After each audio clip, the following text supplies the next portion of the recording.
we've got basically 46 million metric tons that have been disrupted by the crisis in Russia and Ukraine. The EU and UK feed significantly more than that to chickens and pigs on an annual basis. Russia's invasion and ongoing blockade is preventing Ukraine from exporting the millions of tons of grain it's usually able to send worldwide annually, leading to fears of ramifications for global food supplies for years to come. According to the UN, the number of severely food insecure people has risen from 135 million before the pandemic to 276 million now. For tonight's Friday night panel, we explore the future of food security, supply and sustainability. And to do that, really pleased to be joined by Michaela Iverson, Policy and Project Manager at the One Campaign, which is a global movement campaigning to end extreme poverty. Evening to you, Michaela. Hello, good evening. Good to have you with us. We're also joined by Professor Nigel Halford, the leader of a crop gene editing programme at Rothamsted Research Centre. Good evening to you, Nigel. Yeah, good evening. And Bruce Friedrich, the director of the Good Food Institute with us too. The Good Food Institute is a non-profit accelerating alternatives to meat. Good evening, Bruce. Good evening. I'm delighted to be here. Really good to have you all with us and really looking forward to delving into this topic with you. Can I start, Michaela, by asking you about the idea that Russia's blockade of Ukraine being described as turbocharging the global food crisis? How much does it highlight the concerns and work you're doing with the One Campaign? Yes, absolutely. So it's absolutely accurate to say that Russia's invasion of Ukraine has turbocharged the food crisis. Since it began, an additional 46.6 million people are experiencing hunger. However, this is coming on the heels of the COVID-19 pandemic and really serious consequences of climate change and conflict, particularly within the Horn of Africa. So with the One Campaign, we are particularly tracking the confluence of these crises and basically how they are having a multitude of impacts on food security, but also on economic security. And one thing in particular that we're concerned about is the limited fiscal space that governments have to respond to all of these consequences. I mean, currently 23 African countries are at bankrupt or at high risk of debt distress, which means that they're paying more on debt servicing than they are in critical social infrastructure to be able to respond to the COVID-19 pandemic in order to invest in climate resiliency. And these are really serious. How much of a sense is there, Michaela, with that in mind, that governments are perhaps underestimating how big an impact this could have? I think it depends on which governments you're talking about. So certainly African country governments are keenly poised on it and have requested at the UN and elsewhere for urgent relief from the International Monetary Fund in particular to G7 countries for recycling the special drawing rights, which are basically emergency printed funds for the COVID pandemic, and have said that they would use the money to address food security. I wonder how much of a rough ride, Michaela, you think is ahead if these supplies, the grain that's currently held in Ukraine, doesn't make it out of the country in the coming weeks. How much do we know about what that will mean going forward for global food security? Absolutely. I mean, the reality is that it will be devastating. Already, every day, 25,000 people are dying of hunger. It's absolutely devastating. And in the future, we could see increased number of diseases, social instability. For example, between 2004 and 2012, food prices skyrocketed. And during that period, 30 countries experienced food-related social unrest. We'll also see low economic growth and productivity and poor educational outcomes. For example, already 1 in 3 children in sub-Saharan Africa are stunted, and stunted children who are smaller than expected for their age are 19% less likely to be able to read a simple sentence at age 8 and go on to earn 20% less as adults. So what we're seeing is that although right now we are currently in a food crisis, the impacts of this will last for generations potentially.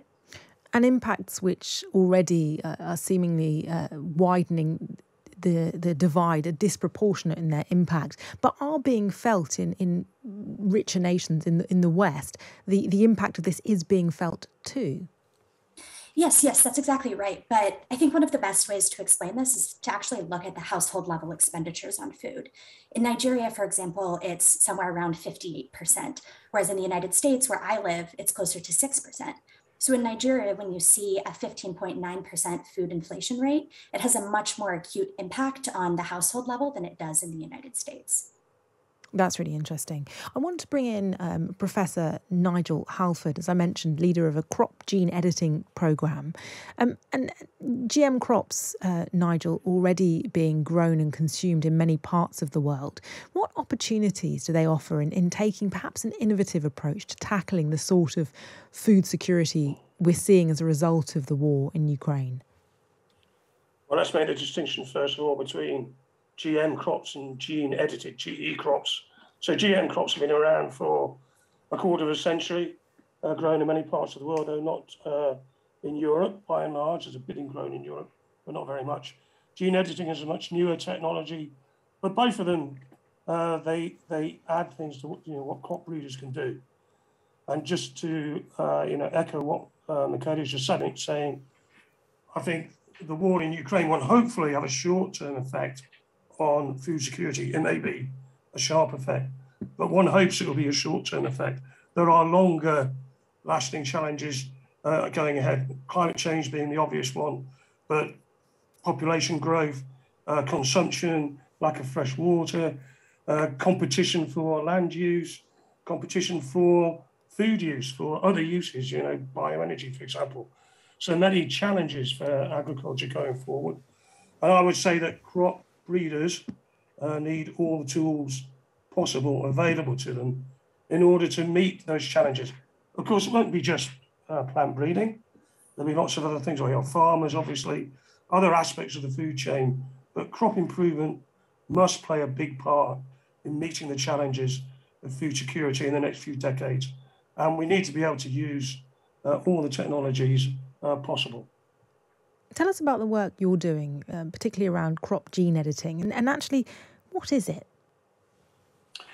Well, gene editing just enables us to make targeted changes to a specific gene in a crop plant. So wheat, for example, is our crop that we work on, has maybe 50,000 plus genes.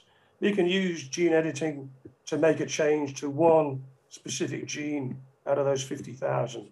And the simplest use of the technology, the one we've used so far, is to just knock a gene out so it no longer performs its job.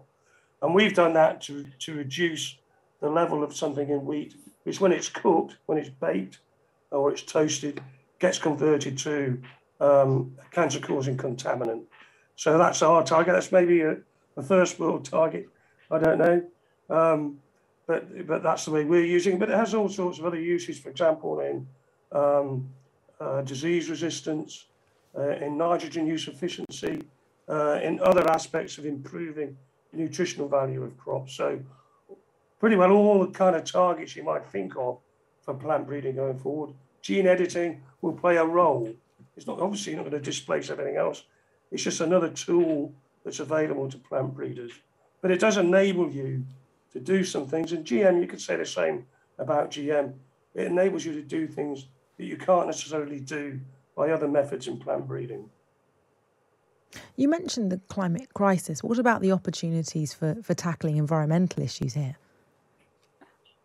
Well, that all goes hand in hand because, the improvements we made, the changes we make, the developments in agriculture have to be sustainable. So, it goes hand in hand. I say we're reducing costs, for example. So we already have a situation where we don't just have food security problem, we have a fuel security problem at the moment. And oil is not just used for energy, it's used, for example, to make mineral fertilizers.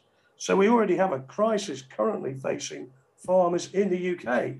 Never mind farmers elsewhere, farmers in the UK in getting enough nitrogen fertilizer on their crops. And then you have this great uncertainty at the moment, how much they're going to have to pay for nitrogen fertilizer, how much they're going to get for the crop they produce. Obviously that has increased, but they don't know how long those prices are going to be sustained. And against the rapidly increasing input costs, their labour costs. So these things are already facing farmers in the UK at the moment. And as I mentioned, Bruce, your organisation, the Good Food Institute, is looking at alternatives to meat. How exciting is the work underway in this field?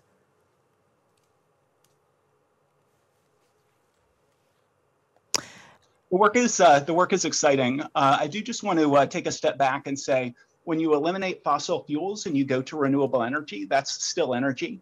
And when you eliminate combustion engine vehicles and move to electric vehicles, those are still cars. So we're not doing alternatives to meat.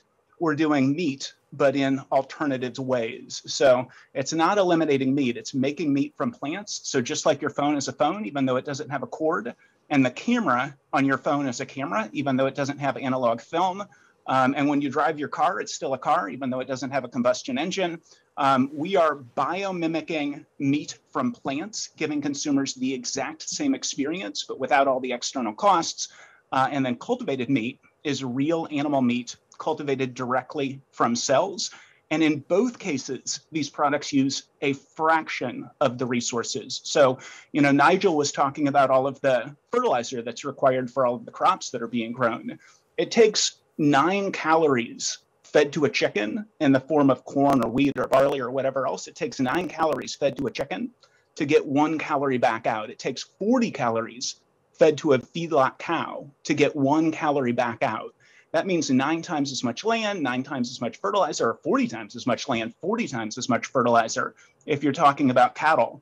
So when you look at the Food and Agriculture Organization statistics, what you find is the crops, we've got basically 46 million metric tons that have been disrupted by the crisis in Russia and Ukraine. The EU and UK feed significantly more than that to chickens and pigs on an annual basis. Globally, we feed 20 times that number of cereals to chickens and pigs and cattle than are being disrupted by the war between Ukraine and Russia. And according to FAO, we're going to need to produce 70. That's right now. That is the crisis that exists now. We're also feeding more than 70% of the global soy crop is fed to farm animals. And by 2050, we're going to have to produce 70 to 100% more meat. So right now we use 3 billion hectares of land to grow crops to feed to animals or to graze ruminants. That's the size of China plus India times 2. If we get to 2050 and we need twice that amount of land, in addition to the massive direct carbon emissions, in addition to the massive amounts of waste, again, like everything that Michaela was talking about, the disruption to food security on the basis of the war in Russia and Ukraine, just the EU and UK feed that many grains to chickens and pigs on an annual basis. Globally, 20 times that before you even get to soy. By 2050, 70 to 100% more. We need to do it better. So we need to give consumers everything they like about meat, but we can do that by biomimicking meat with plants or by cultivating meat directly from cells. And it also has massive benefits for AMR. Doesn't require any antimicrobials at all to produce meat this way. Right now, 70% of antimicrobials produced globally are fed to farm animals, slashes pandemic risk, improves biodiversity, just a much, much better way of satisfying what consumers want from meat. How does that work, though, in terms of actually getting the cells needed to cultivate that meat? Are any animals harmed in the process? No, you can take so for plant-based meat, it's literally taking, soy or pea protein or whatever else. It's literally plants, and you're biomimicking the meat experience. So meat is made up of lipids, aminos, minerals, and water. That's all meat is. So in the same way that you can make energy to power our lives and you can power a car without fossil fuels, you can make meat directly from plants. If you want to make actual animal meat directly from cells, you literally take a biopsy the size of a sesame seed, or there's a company called Eat Just. It's selling cultivated chicken in Singapore right now. And they took cells from a chicken feather. And they've got this video where you're actually watching the chicken, walk around while people are sitting around a table eating cultivated chicken. And the chicken who was the cell donor is actually, wandering around enjoying the party. You mentioned Singapore, the country which is the only one in the world currently where cultivated meat is approved for commercial sale. What lessons can be taken from the approach by Singapore? Well, Singapore had a rigorous food safety approval process, and the two countries that are farthest along on cultivated meat are Singapore and Israel. And for Singapore, it's part of their food security 30 by 30 strategy. Right now, they import pretty much all of their meat. You can't really raise chickens or pigs or cows in a city state like Singapore. And they want to stop having to import meat. So they want to produce it in factories in Singapore. And their government has gone all in. Their COP27 pavilion is going to be focused on alternative proteins. The Singapore Food Safety Authority quickly approved and worked with Eat Just to sell their chicken. The Singapore's science agency, the Agency for Science, Technology and Research, is working hand in hand with my organization, the Good Food Institute, to produce white papers on these issues. That we're co-publishing articles together. They're incredibly welcoming. Israel, for basically the same reasons, just as excited. They have world-class scientific institutions, and they have governments that are supporting this. And that's really our message. The UK's Foreign Commonwealth and Development Office last November released a report. They said alternative proteins can produce 9.5 to 9.8 million jobs by 2050, with a gross value add to the economy of $1.1 trillion. For the same reason that governments are incentivizing research in renewable energy and electric vehicles, for the same reason that governments are incentivizing private sector activity, private sector R&D, and private sector infrastructure and manufacturing, government should be doing that for plant-based and cultivated meat as well. We're optimistic about that happening in the UK. We're optimistic about it in the EU. We're optimistic around it around the world. But right now, it's Singapore and Israel that are the countries to beat on this. I just have to ask briefly, Bruce, before we move on, and there are other topics I'd like to delve into, but I'm really fascinated in whether you have actually tried this cultivated meat, and if so, what does it taste like? I had some yesterday. We're working with the state of California. So we had an event for a bunch of state legislators at a company called Upside Foods. And that's interesting. They just raised $400 million, their Series B. And both Tyson Foods and Cargill, the second and third largest meat companies in the world, are investors. The lead was the Sovereign Wealth Fund of the UAE and the Sovereign Wealth Fund of Singapore were the leads on that $400 million raise. But it tastes exactly like meat because it's meat. It's basically, you can take like a seed and bathe that seed in nutrients and you get a plant.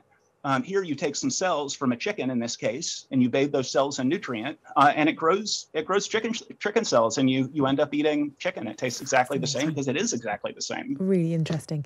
The other side to this, however, and Michaela, keen to hear your thoughts on this one, is the impact of this shift on livelihoods. And I'm thinking particularly in so-called developing nations, where many people rely heavily on food production as their form of earning, of their livelihood, and what this change, this shift towards different ways in producing food will mean for those livelihoods. That's an excellent question. I mean, so in Africa, 70% of Africa's food is actually grown by women, and they're often priced out of key agricultural inputs like fertilizers, access to which is increasingly under distress because of the war in Ukraine, as we all know. But what we're seeing is that many of these farmers, smallholder farmers and women in particular, simply don't currently have access to the agricultural inputs to increase productivity. So while I'm not an expert in the field that Bruce is discussing, I could safely assume that many of these farmers still wouldn't have access to that greater level of technology. They'd simply be priced out and may very well be left behind. Yeah, Bruce, does that concern hold weight, that this will further highlight disproportionalities around the world, that those nations that are rich enough can afford this technology and those that aren't will be left behind? Well, I think it's an awful lot like renewable energy or electrification of transport. So it's certainly the case that when these products represent a vanishingly small portion of current meat production, they're largely going to be consumed by governments that by people who can't afford them. But that also just makes sense. These are the people who did the most damage. So these are the people who should be changing their behavior. So just like it's incumbent on developed economies to initially, the prices of renewable energy are coming down, but it's incumbent upon us to shift to renewable energy. It's incumbent upon us to shift to electrification of transport.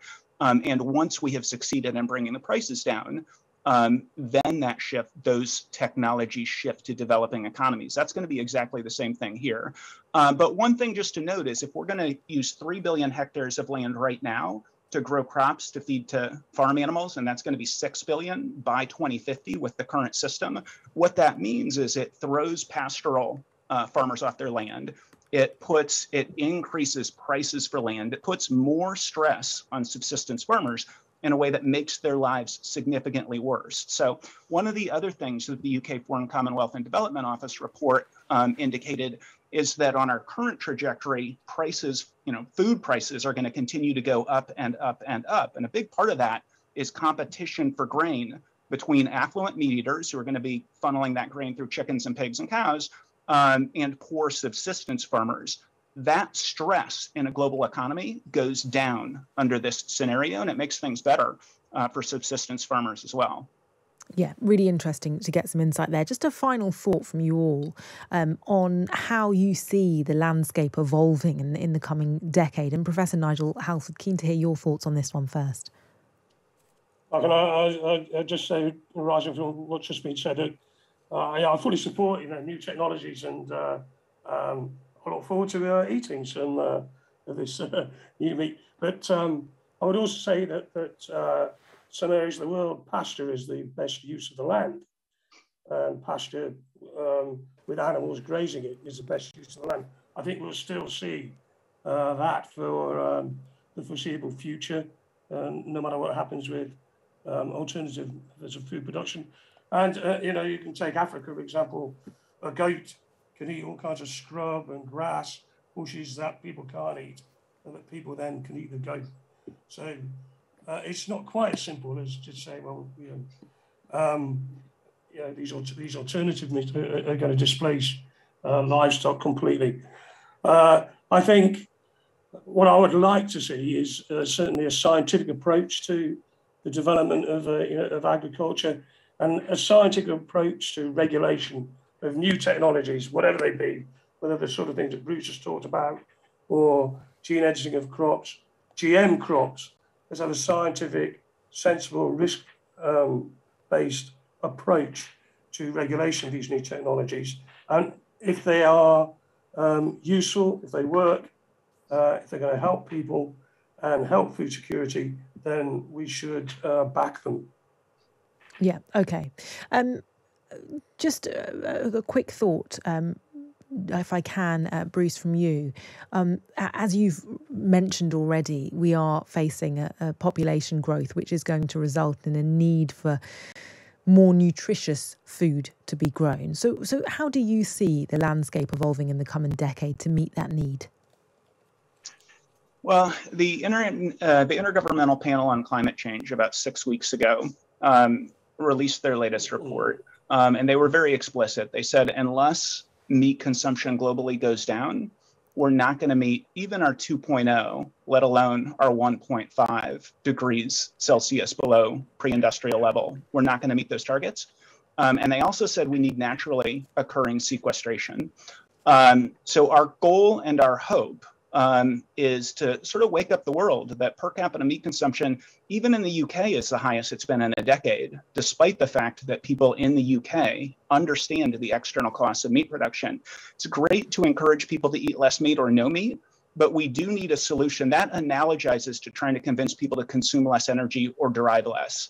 We're simply not going to convince people, especially in the areas where meat consumption is going up, which is Asia, Central America, South America. We're not going to convince people to consume less meat, just like we're not going to convince people to consume less energy or drive less. We need a solution that recognizes what human nature is. Just like renewable energy can replace fossil fuels, and just like electric vehicles can replace combustion engines, plant-based meat and cultivated meat, governments need to get on board with it, because it is how we decrease the harms of industrial meat production, and that's how we preserve biodiversity. We're cautiously optimistic that governments will get on board. We've seen hundreds of millions of dollars going into these technologies in the last few years. Needs to be quite a bit more than that, but we're optimistic. Up until a few years ago, it was zero. Okay. Michaela, a final thought from you on what that solution is, and for you, how you see things changing in the years to come.